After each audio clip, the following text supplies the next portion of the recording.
Oleh Tuhan, Shalom. Haleluya, apa kabar? Bapak Ibu, saya mau tanya dulu.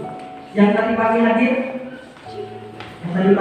Oh, biasa ya. Jadi ada yang makan double ya, porsinya double. Tapi nggak apa-apa ya. Sebenarnya saya mau temanya mau yang lain. Cuma karena waktu ya. Jadi saya mau sampaikan firman Tuhan, tema yang sama. Tapi saya percaya pasti ada hal-hal yang baru yang akan Tuhan nyatakan bagi kita. Amin. Apalagi Pak Bambang tadi sudah pelayan dan bangkanya bawakan firman Tuhan ini ya. Pasti ada berkat yang boleh memberkati kita juga pada sore ini. Dan bersyukur ini ibadah yang kedua ya. Ibadah maksudnya ibadah sore yang kedua. Dan dua-duanya anak puluh hadir. Luar biasa. Anak dua kan. Kalau pagi kan kerja, kalau ada ibadah sore gak ada alasan gitu ya. Jadi datang puji Tuhan. Tapi memang kerja kalau pagi ya, waktu ini memangnya. Tapi kalau ada sore itu Tuhan. Sekarang pun minggu pagi pun ada sering ada waktu, ada saja. Ini ada kemajuan. Luar biasa semua oleh karena berkat Tuhan. Nah Bapak Ibu, tanpa berpanjang-panjang, saya bersyukur juga tadi saya pagi melayani di Philadelphia Balikpapan. Jadi kami selesai pada jam 10 sudah selesai, cuma banyak yang apa istilahnya sampai ini pokoknya berangkat dari sana jam 1, boleh tiba di kami sudah dapat juga semua karena kebaikan Tuhan. Hujan, kalau hujan basah, ya, tapi semuanya baik-baik saja karena Tuhan menolong dan berkati. Mari kita buka bagian firman Tuhan yang terambil dari Keluaran pasal yang ke-17, ayat yang pertama sampai dengan ayat yang ke-7. Keluaran pasal yang ke-17, ayat yang pertama sampai dengan ayat yang ke-7. Saya akan bacakan bagi kita. Bapak Ibu cukup menyimak di Alkitab masing-masing. Di Masa dan di Meriba. Yang sudah dapat boleh katakan amin. Artinya sudah banyak yang dapat. Artinya bisa kita mulai. Saya akan bacakan. Saya bacakan bagi kita. Demikian firman Tuhan di Masa dan di Meriba. Kemudian berangkatlah segenap jemaat Israel dari padang gurun Sin, berjalan dari tempat persinggahan ke tempat persinggahan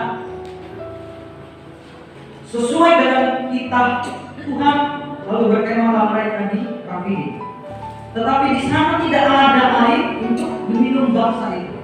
Jadi mulailah mereka itu bertengkar dengan Musa. Kata mereka, berikanlah air kepada kami supaya kami dapat minum. Tetapi Musa berkata kepada mereka, mengapakah kamu bertengkar dengan aku? Mengapakah kamu mencobai Tuhan? Yang ketiga, hauslah bangsa itu akan air di sana. Bersungut-sungutlah bangsa itu kepada Musa dan berkata, mengapa pula engkau memimpin kami keluar dari Mesir untuk membunuh kami, anak-anak kami, dan ternak kami dengan kehausan? Lalu berseru-seru Musa pada Tuhan, katanya, apakah yang akan kulakukan kepada bangsa ini? Sebentar lagi mereka akan melempari aku dengan batu. Berfirmanlah Tuhan kepada Musa, berjalanlah di depan bangsa itu dan bawalah beserta engkau beberapa orang dari antara para tua-tua Israel. Bawalah juga di tanganmu tongkatmu yang kau pakai memukul sungai Nil dan pergilah. Maka aku akan berdiri di sana di depanmu di atas gunung batu di Horeb. Haruslah kau pukul batu itu dan dari dalamnya akan keluar air sehingga bangsa itu dapat minum. Demikianlah diperbuat Musa di depan mata tua-tua Israel. Dinamailah tempat itu Masa dan Meriba, oleh karena orang Israel telah bertengkar dan oleh karena mereka telah mencobai Tuhan dengan mengatakan, adakah Tuhan di tengah-tengah kita? Amin. Panjang lebih ayat dan kisah ini merupakan satu kisah yang cukup terkenal di dalam Alkitab. Artinya sudah sering kita boleh mendengar, bahkan juga menyampaikan bagi setiap sudah bagian dalam pelayanannya. Bapak Ibu Saudara dikasih oleh yang temanya adalah hormat dan berharap kepada Tuhan membawa kehidupan. Ya, dari tema ini sudah dapat gambaran. Ada 2 poin yang akan saya bagikan pada sore hari ini. Berbicara tentang hormat kepada Allah dan juga berharap kepada Allah. Ya, hormat kepada Allah dan berharap kepada Allah, 2 hal yang berbeda, tetapi selalu berjalan beriringan. Yang pertama, kita berbicara tentang hormat kepada Allah. Apa sih hormat kepada Allah itu dan bagaimana sih orang yang disuruh menghormati Allah? Jadi dalam Kisah Rasul pasal 12 ayat yang ke-21 sampai ayat yang ke-23. Kalau Bapak Ibu nanti boleh lihat di Alkitab Ibu membaca, di sana ada kisah di mana Raja Herodes dikatakan mati ditampar malaikat. Ya, kenapa? Karena dia berpidato di depan rakyat banyak, kemudian dia menyatakan dirinya sebagai Tuhan. Ya, makanya orang bersorak-sorak katanya, ini suara Tuhan, ini suara Tuhan. Seketika itu juga dikatakan malaikat Tuhan menampar Herodes. Karena apa? Karena dia tidak memberi hormat kepada Allah.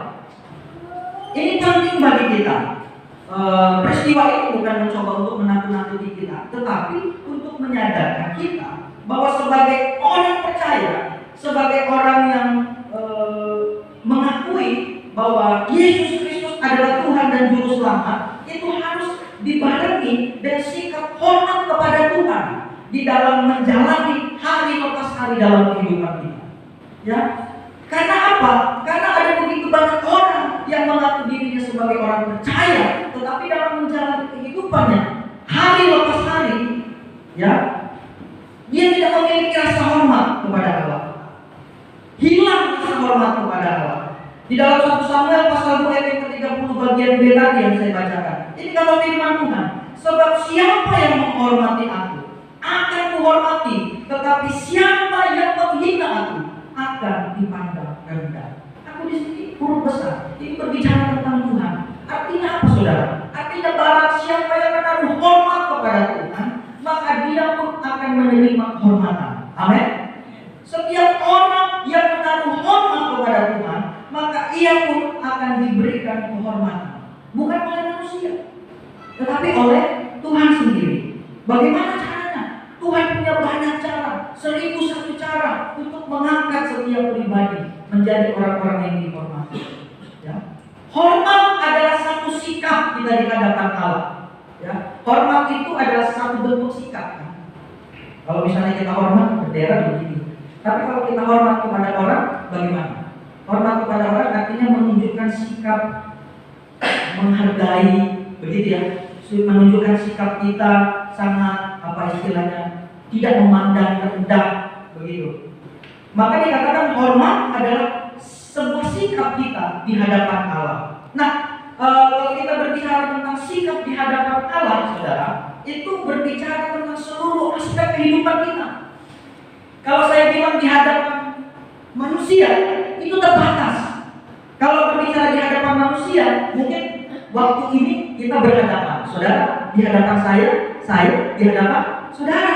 Tapi nanti sudah jam 7, setengah 8 bubar. Masing-masing sudah saling berpisah.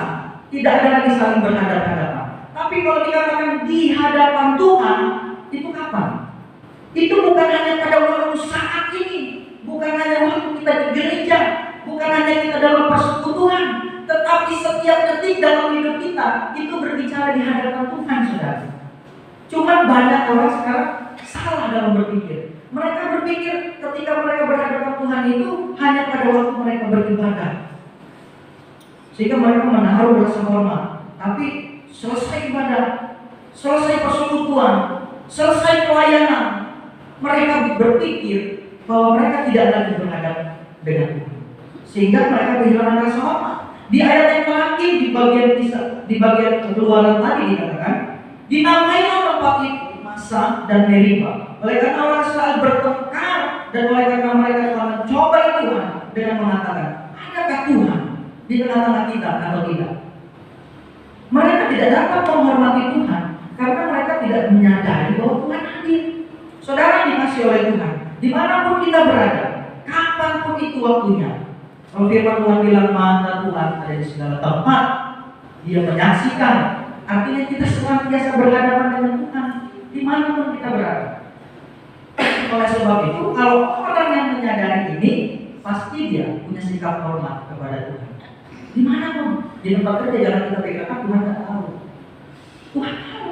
Oleh sebab itu orang yang menyadari ini, seperti contohnya Yusuf, ya, dia begitu takut ketika dia sudah ditawari. Kalau kucing ditawari ikan, jangan nolak kan. Waktu istri Potifar merayu dia, tapi dia bilang tidak, karena dia menyadari bahwa Allah senantiasa beserta dia, melihat, memandang dari surga, dari tempat yang maha tinggi, sehingga dia menyadari itu. Dia tahu bahwa dimanapun saya berada, saya harus menaruh rasa hormat kepada Allah. Maka daripada itu kita bisa punya integritas di tempat pekerjaan, ya, di tempat kita dalam bergaul, di tempat di mana saja kita berada, kita punya hal yang benar-benar kita menghormati Tuhan. Nah, sikap hormat kepada Tuhan itu kalau kita gambarkan di bagian firman Tuhan, yang terus kita boleh renungkan, dikatakan takut akan Tuhan. Ya, hormat kepada Allah itu merupakan sikap takut kepada Tuhan. Kalau kita bilang kita hormat kepada Allah, bukan hanya nyanyi, Bapa, tetapi merupakan sikap hidup yang takut akan Tuhan. Kalau kita bilang saya hormat kepada Tuhan, artinya kita berpegang pada firman-Nya, hidup hari lepas hari, melakukan kehendak-Nya dan menjauhi larangan-Nya. Begitu kan?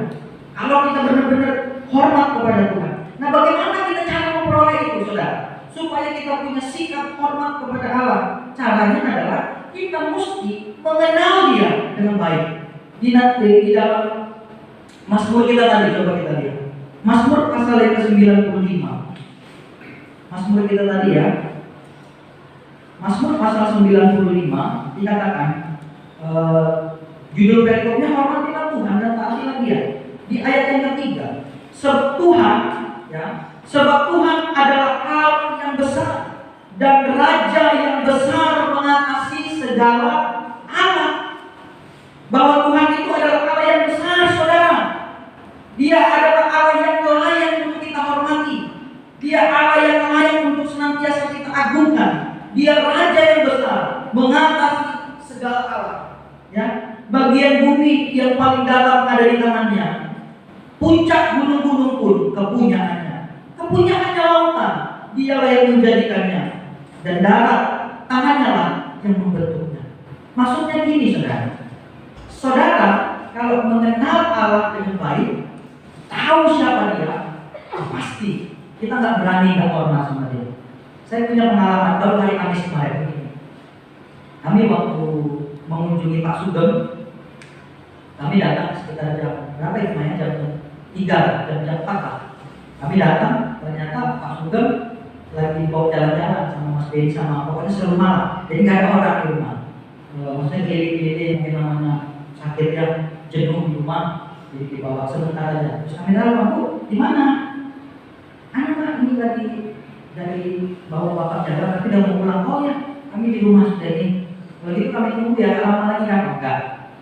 Singkat cerita, datang, turun dari mobil, masuk. Nah, nggak lama dengan mereka datang sudah mau masuk ke rumah Pak Sugengnya, pakai kursi roda. Tiba-tiba ada satu orang, bapak ibu, datang pakai singlet biasa, pakai singlet, lebih singlet, tahu singlet ya, kaos hutan, kaos hutan, pakai celana pendek, pakai sepatu biasa. Dia datang, dia sapa Pak Sugeng, Pak Sugeng, gimana kabarnya? Begitu. Saya pertama nggak ingat siapa dia. Terus sampai akhirnya, semua saya lihat, oh kayaknya saya pernah lihat ini orang gitu ya. Dia bilang begini, udah ngobrol-ngobrol gitu, baru Pak Sugeng bilang, Pak, ini Pak Pendeta kami. Baru Bung Ana bilang, Pak Pendeta, Pak Wali Kota, katanya.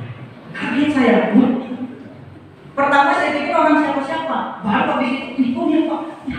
Begitu ya, mau pengen minta foto tapi kalau lagi pakai singlet ya gitu kan. Maksudnya gini, dari cerita ini saudara, memang kita nggak boleh beda-bedakan orang. Tapi kalau kita mengenal siapa dia, tentu saja sikap kita pasti beda. Ya, kalau misalnya yang datang ke sini Pak RT dengan Pak Gubernur, ya kita bukan beda-bedakan orang, tapi mau tidak mau pasti ada pengaruh. Dia punya jabatan, begitu ya. Bukan berarti kita membeda-bedakan. Pasti sikap kita kepada dia pasti agak beda. Bukan berarti membedakan. Apalagi kepada Allah yang hidup, yang dikatakan dia Tuhan Allah yang besar, yang mengatasi segala langit, mengatasi segala alam, bagian-bagian bumi yang paling dalam. Ada di mana? Kemudian kalau kita menyadari itu, Bapak Ibu, nggak bisa nggak hormat kita. Kayak saya ketemu Pak Jaang kemarin, begitu saya tahu, wah ini rupanya Pak Jaang, saya salam Pak, ya begitu. Jadi kalau kita kenal Tuhan yang baik, kita tahu perbuatan-perbuatannya, luar biasa Tuhan itu. Tapi kenapa ada orang yang tidak menaruh hormat kepada Tuhan? Ya kalau saya bilang mungkin pengenalannya akan Tuhan, mungkin masih cetek, begitu ya, sehingga dia tidak ada rasa hormat kepada Allah, atau kurang rasa hormat kepada Allah. Nah, saudara yang dikasih oleh Tuhan, dalam Keluaran pasal yang ke-17 kita baca sore ini berbicara tentang sikap orang Israel. Ada dua yang kita bisa lihat. Yang pertama Musa, yang pertama dari sisi orang Israel, kemudian yang kedua dari sisi Musa. Di bagian manakah? Di bagian di dalam firman Tuhan yang kita baca dan renungkan pada sore hari ini, sikap tidak hormat bangsa Israel kepada Allah. Ya. Kalau kita melihat yang disebut dari tadi di sana adalah orang Israel, kemudian dengan Musa. Di dalam Keluaran tadi yang saya bacakan, mereka berangkat dari satu tempat ke tempat lain, ke tempat persinggahan lain, kemudian berkemah di Rafidim. Nah di situ saudara dikatakan di ayat yang pertama bagian terakhir, di sana tidak ada air untuk diminum bangsa itu. Di ayat yang kedua dikatakan, jadi mulailah mereka bertengkar dengan Musa. Kata mereka, berikanlah air kepada kami supaya kami minum. Tetapi Musa berkata kepada mereka, mengapakah kau bertengkar dengan aku? Mengapakah kamu mencobai Tuhan? Ya, hauslah bangsa itu akan air di sana. Bersungut-sungutlah bangsa itu kepada Tuhan, kepada Musa dan berkata, mengapa pula engkau memimpin kami keluar dari Mesir untuk membunuh kami, anak-anak kami, dan ternak kami dengan kehausan? Sebenarnya yang diajak bertengkar bangsa Israel siapa? Musa ya? Musa, tetapi kalau kita menyadari saudara, siapapun dia, orang yang sudah dipilih oleh Tuhan, itu adalah pribadinya, itu adalah ibaratnya representatif dari Allah, representatif daripada Allah. Jadi kita berbicara begini, ketika kita melihat bangsa Israel dikatakan mereka bertengkar dengan Musa, bahkan di ayat yang keempat itu luar biasa. Musa sampai berseru kepada Tuhan. Berseru-serulah Musa kepada Tuhan, Tuhan, bagaimana ini Tuhan? Apa yang harus aku buat? Mereka ini hampir melempari aku dengan batu, kata Musa. Mereka bersungut-sungut.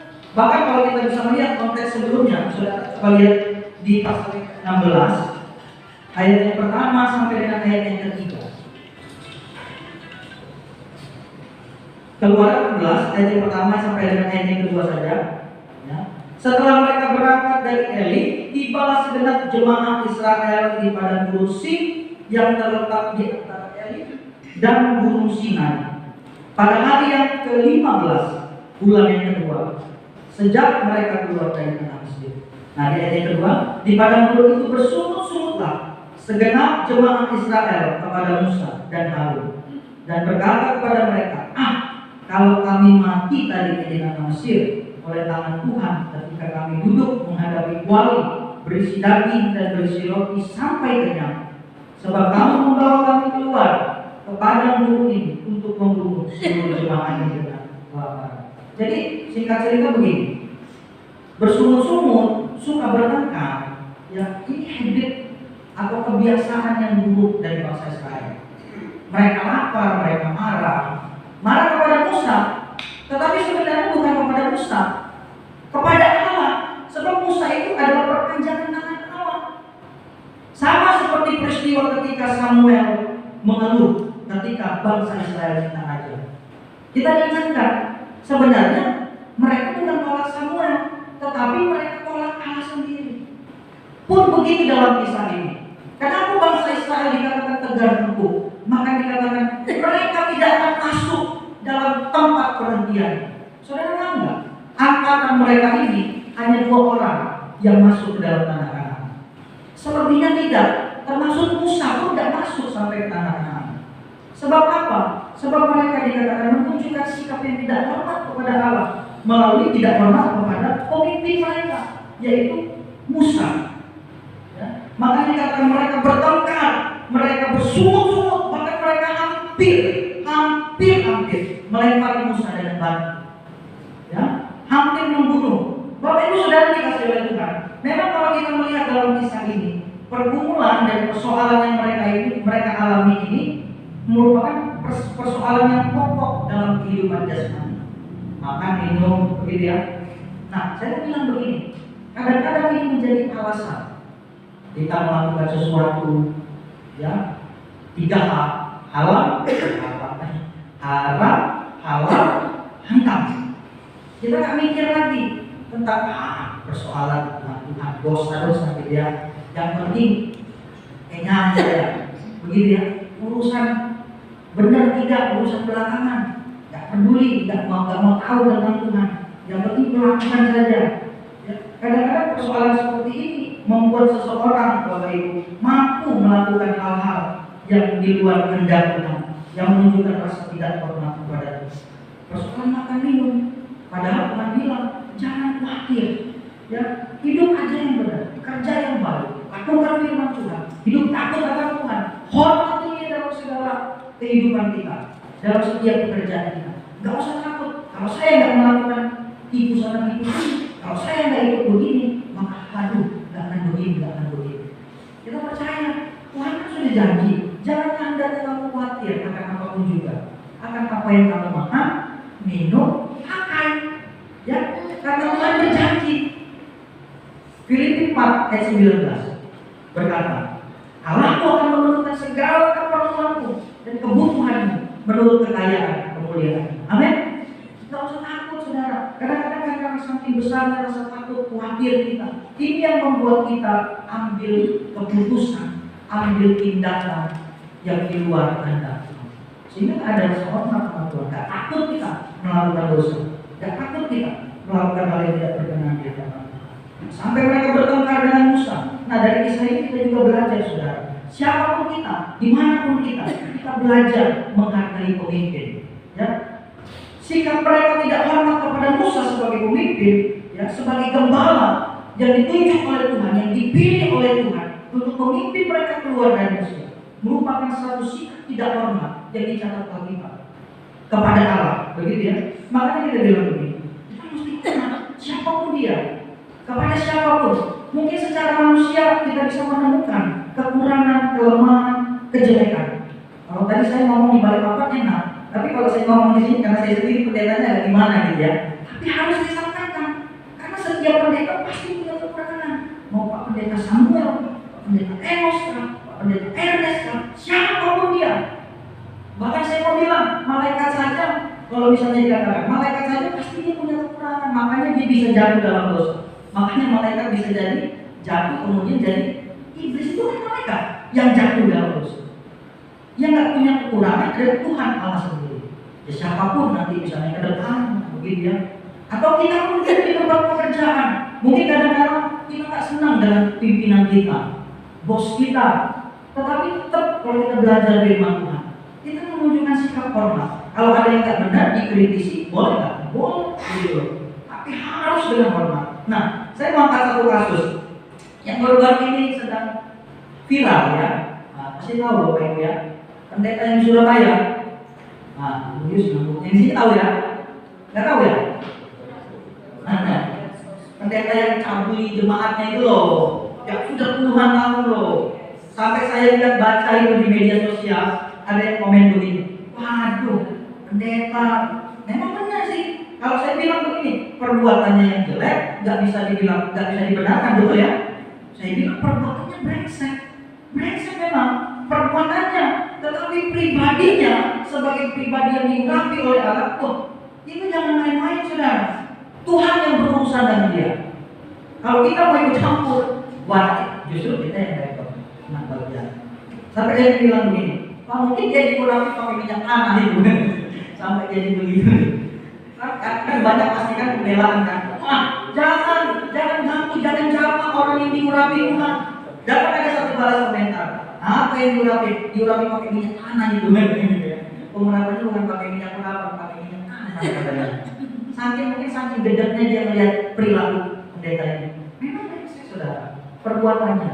Tapi kalau kita belajar dari Alkitab, bukan membandingkan. Yang namanya kejelekan itu tidak ada yang besar, tidak ada yang kecil, sama jeleknya. Tapi coba bandingkan. Seandainya Daud hidup di masa ini, kira-kira bagaimana? Daud itu bukan hanya tapi mau sama mau dia kan, tetapi dia bunuh lagi suaminya. Kalau misalnya dia hidup zaman sekarang, mungkin kita bilang, Daud ini, mungkin kita juga bilang begitu, mungkin Daud ini diurapi pakai oli motor ini gitu ya, apa segala macam ini. Padahal jelas firman Tuhan, dia tetap orang yang diurapi Tuhan. Jangan macam-macam. Doakan. Kalau saya salah, doakan saudara. Doakan. Kalau saudara berdoa di rumah, misalnya, tolong bisa diberi. Ya bukan hanya pemimpin di gereja, pemimpin tempat kerja, dan saudara pun jadi pemimpin juga dalam kapasitas-kapasitas tertentu. Ya, ada yang pada waktunya jadi ketua panitia, pemimpin dalam kepanitiaan tertentu. Siapapun dia yang jadi pemimpin, kita urut, kita dengar, kita simak baik-baik. Sebab itu menunjukkan sikap hormat kita juga kepada Tuhan. Jangan seperti bangsa Israel ini, mereka sampai akhirnya tidak masuk. Cuma 2 orang yang masuk ke dalam tanah Kanaan, Yosua dan Kaleb. Yang lain gugur di padang gurun. Ya, juga Musa begitu. Jadi Musa juga ini jadi contoh. Nah, coba kita lihat di dalam Bilangan. Tadi kan dari sisi bangsa Israelnya ya. Sekarang dari sisi hamba Tuhannya, biar adil. Gitu ya. Ulangan pasal yang ke-20. Nah, ini kisahnya, tapi dari perspektif lebih kepada Musanya. Mulai dari ayat yang ketiga lah kita baca.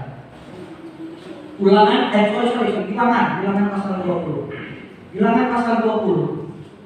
Dan bertengkarlah bangsa itu dengan Musa, katanya, sekiranya kami binasa pada waktu saudara-saudara kami mati binasa di hadapan Tuhan. Mengapa kamu membawa jemaat Tuhan kepada bulu ini supaya kami dan ternak kami mati di situ? Mengapa kamu memimpin kami keluar dari Mesir untuk membawa kami ke tempat celaka ini dan bukan tempat menabur tanpa pohon ara, anggur dan delima, bahkan air minum pun tidak ada. Ini mereka bersungut-sungut ya. Nah, ini dari perspektif Musa. Maka pergilah Musa dan Harun dari umat itu ke pintu kemah pertemuan, lalu sujudlah. Kemudian tampaklah kemuliaan Tuhan kepada mereka. Nah, lihat, Tuhan berfirman kepada Musa, ambillah tongkatmu itu dan engkau dan Harun kakakmu harus menyuruh umat itu berkumpul. Katakan di depan mata mereka kepada bukit batu itu supaya diberinya airnya. Demikian engkau mengeluarkan air dari bukit batu itu. Ayat berapa tadi ya? Ayat yang ke-8 ya. Ayat 9 sekarang. Lalu Musa mengambil tongkat itu dari hadapan Tuhan seperti yang diperintahkannya kepadanya. Ketika Musa dan Harun telah mengumpulkan jemaat itu di depan bukit batu itu, berkatalah ia kepada mereka, dengarlah kepadaku, hai orang-orang durhaka, apakah kami harus mengeluarkan air bagimu dari bukit batu itu? Sesudah itu Musa mengangkat tangannya, lalu memukul bukit batu itu dengan tongkatnya. Berapa kali? 2 kali. Maka keluarlah banyak air sehingga umat itu dan ternak mereka dapat minum air. Tetapi Tuhan berfirman kepada Musa dan Harun, karena kamu tidak percaya kepadaku dan tidak menghormati kekudusan di depan mata orang Israel, itulah sebabnya kamu tidak akan membawa jemaah ini masuk ke negeri yang akan kuberikan kepada mereka. Musa pun tidak masuk ke dalam tanah perjanjian. Sebab apa? Apa salahnya Musa? Kita lihat di sini, saudara. Dikatakan dia pukul. Tuhan bilang begini, saudara. Pukul pakai tongkat yang pernah dipakai untuk belah laut seberang. Pukul batu itu, maka akan keluar air. Tuhan bilang pukul. Tapi apa yang dilakukan Musa? Dia pukul batu itu berapa kali? 2 kali. Tuhan tak suruh 2 kali. Tuhan cuma bilang pukul batu itu, artinya begitu aja. Waktu seperti dia belah laut seberang. Tetapi Musa pukul 2 kali, bukan persoalan 2 kalinya. Tapi kita lihat alasan Musa pukul 2 kali apa? Nah, dia kesal, saudara. Dia tidak bisa tahan emosi. Dia nggak bisa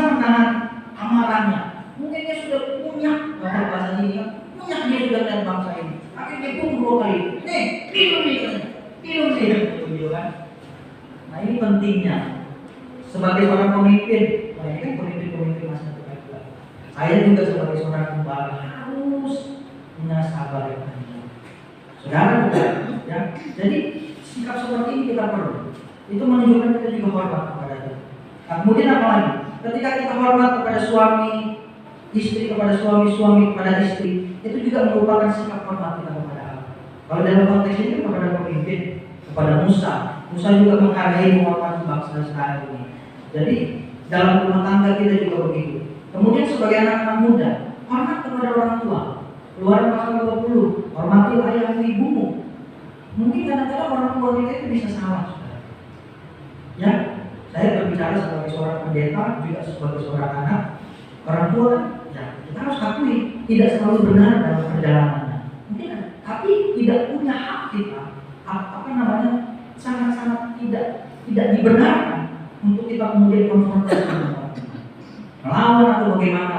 Kalau ini nggak benar, bicarakan. Seorang anak boleh mengingatkan orang tuanya, tapi dengan cara yang bijak. Itu menunjukkan sikap kita, bahkan bukan hanya orang-orang kita, semua orang. Ya kalau kita bilang kita hormat kepada Allah, itu harus ditunjukkan melalui sikap hormat kita kepada semua orang. Amin. Artinya gini, hormat kepada Tuhan kita tunjukkan dulu kepada yang kasat mata dulu. Allah kan gak kasat mata. Masa kita bilang saya hormat sama Tuhan, kita jalan kemana-mana juga. Sikap hormat kepada Tuhan kita tunjukkan kepada sesama kita. Suami hormat kepada istri, istri hormat kepada suami, orang muda hormat kepada orang tua. Dan siapapun kita saling menghormati. Nah yang kedua, saudara, ini berbicara tentang berharap kepada Tuhan. Jadi hormat kepada Allah harus kita miliki. Nah yang berikutnya juga punya pengharapan hanya di dalam Tuhan. Ya. Mari kita juga sebagai pribadi-pribadi orang-orang yang menaruh pengharapan kita kepada Tuhan. Nah, mungkin pertanyaan perenungannya, sudah sejauh mana atau benarkah sampai dengan saat ini kita masih menjadi orang-orang yang menaruh pengharapan kepada Tuhan? Atau kita masih punya pengharapan yang lain selain daripada Tuhan? Orang Israel ini saya katakan tidak tahu diri. Mereka mengalami banyak mujizat kemurahan Tuhan. Mereka menyaksikan dan mengalami sendiri, menikmati mujizat Tuhan yang Tuhan nyatakan melalui 10 tulah di Mesir. Kemudian yang paling dekat di ayat yang di pasal yang ke-15, ya waktu pasal yang ke-14, waktu mereka menyeberangi laut keberatan tadi, itu merupakan satu peristiwa yang luar biasa. Sehingga bangsa-bangsa yang ada di sekitar mereka berkata, mereka mendengar tentang peristiwa itu, mereka gemetar. Tetapi tidak membuat bangsa ini kemudian mengalami pertobatan yang sungguh, membuat mereka senantiasa berharap kepada Tuhan. Mereka justru begitu lagi. Waktu nggak ada makan, mereka mengeluh, mereka ribut lagi. Nggak ada minum, mereka ribut lagi. Begitu ya. Artinya begini, saudara. Kalau kita mau berharap kepada Tuhan, mau menjadi pribadi yang senantiasa menggantungkan harapan kita kepada Tuhan, cara satu-satunya adalah kita mau terus belajar dari kebenaran firman. Ya, sebab mujizat, saya mau bilang begini, saya bukan anti mujizat, tapi saya mau sampaikan begini, mujizat itu Bapak Ibu secara intens tidak akan membuat iman kita bertumbuh. Mujizat itu saya mau katakan itu sebagai sebuah pemicu. Ya, kalau ada hamba Tuhan berkata seperti ini, mujizat itu tidak akan membuat saudara bertumbuh, dikatakan. Mujizat itu hanya sebagai sebuah bagian awal, ya, atau pemicu dalam kehidupan perjalanan seseorang. Saudara, biar saudara lihat mujizat setiap kali, orang mati bangkit. Tapi kalau saudara nggak belajar firman Tuhan, nggak akan bertumbuh, saudara. Yang membuat kita bertumbuh, dikatakan, iman timbul dari pendengaran akan firman Tuhan. Makanya bangsa Israel ini nggak kurang-kurang mereka lihat mujizat Tuhan. Mereka saksikan sendiri, saudara. Mereka alami sendiri. Nah ini kita belajar, saudara. Kita menjadi orang itu, menjadi pengikut Tuhan. Jangan dibutakan dengan mujizat, dahsyat. Enggak, saya bukan anti mujizat. Saya percaya. Bahkan saya selalu katakan tiap hari dalam hidup saya ini mujizat. Ya, kita masih bisa nafas hari ini. Mujizat Tuhan kan, kebaikan Tuhan. Ya, tapi yang kok ada mujizat Tuhan maksud kita luar biasa. Iblis itu bisa lakukan mujizat. Maksudnya begini, kalau kita mau menjadi pribadi yang menaruh pengharapan, menggantungkan pengharapan kita kepada Tuhan, mau mengalami pertumbuhan dalam iman, caranya tidak lain tidak bukan dengan belajar firman Tuhan. Mereka ini baru satu lihat loh, mana Tuhan turunkan dari surga, tapi begitu ketemu situasi sulit yang persis sama, jangan persis sama kan, makan minum, kebutuhan pokok. Baru nggak lama loh, itu di bagian pasal yang ke-17, sebelumnya itu di pasal yang ke-16. Artinya ada waktu yang nggak lama, tapi mujizat yang mereka alami tidak membuat mereka kemudian menjadi pribadi yang bergerak pada Tuhan. Makanya saya mau bilang, daripada kita sibuk, ibaratnya apa ya, belajar firman Tuhan jauh lebih berguna. Karena dari belajar firman Tuhan, iman kita bertumbuh, saudara. Dan percaya, mujizat pasti Tuhan kerjakan. Kalau kita kejar mujizatnya, kemudian satu kali ketika tidak sesuai dengan apa yang kita mau, ya karena cara Tuhan bekerja itu beda dengan apa yang kita pikirkan. Kita bisa kecewa. Tapi kalau kita belajar firman Tuhan, dibentuk oleh firman Tuhan, maka kita percaya hidup kita akan mengalami pertumbuhan. Kita akan jadi orang yang terus berharap dan mengandalkan Tuhan saja di dalam perjalanan kehidupan. Nah, kita belajar berharap kepada Tuhan dalam setiap pertumbuhan. Apapun itu, masalah ekonomi, pekerjaan, harapkan Tuhan. Tuhan sudah janji. Saya sudah kasih ayatnya tadi. Jangan khawatir makan minum apapun keperluan kita. Masa depan kita ada di dalam tangan Tuhan. Ya, segala keperluan kita dicukupkan oleh Tuhan. Jangan khawatir juga mungkin tentang kesehatan kita. Waduh, sekarang sedang merebak virus corona. Sebagai manusia pasti ada rasa khawatir kan? Rasa takut. Tapi kalau kita belajar hidup dalam firman Tuhan, kita pasti diingatkan terus akan setiap kebenaran firman Tuhan yang berkata Tuhan selalu menolong kita, Tuhan selalu menjaga kita, Tuhan senantiasa menyertai kita, bahkan menjauhkan kita dari segala hal yang demikian. Tapi tetap harus waspada, tetap juga berhikmat begitu, sehingga kita tidak panik. Orang yang hidup dalam Tuhan, dia mengerti betul. Orang yang berharap kepada Tuhan, dia mengerti betul. Kalau ada khawatir pasti, tapi tidak terlalu berlebihan. Ya, kemudian dalam rumah tangga, pekerjaan dan lain-lain. Akhirnya Bapak Ibu saudara dikasih oleh Tuhan, dua hal yang kita belajar pada sore hari ini. Mari kita menjadi pribadi yang menaruh hormat kita kepada Tuhan. Dan kemudian menaruh pengharapan kita juga hanya kepada Tuhan, bukan kepada siapapun. Tertutup orang yang mengandalkan manusia, tetapi diberkatilah orang yang mengandalkan Tuhan dan yang menaruh pengharapannya hanya kepada Tuhan. Amin. Sebab dikatakan hormat dan berharap pada Tuhan membawa kehidupan. Amin. Mari kita bangkit berdiri. Ya. Kita akan menaikkan satu pujian sebagai bentuk doa kita di hadapan Tuhan. Sebab kita percaya bahwa setiap kehidupan kita harus kita menang.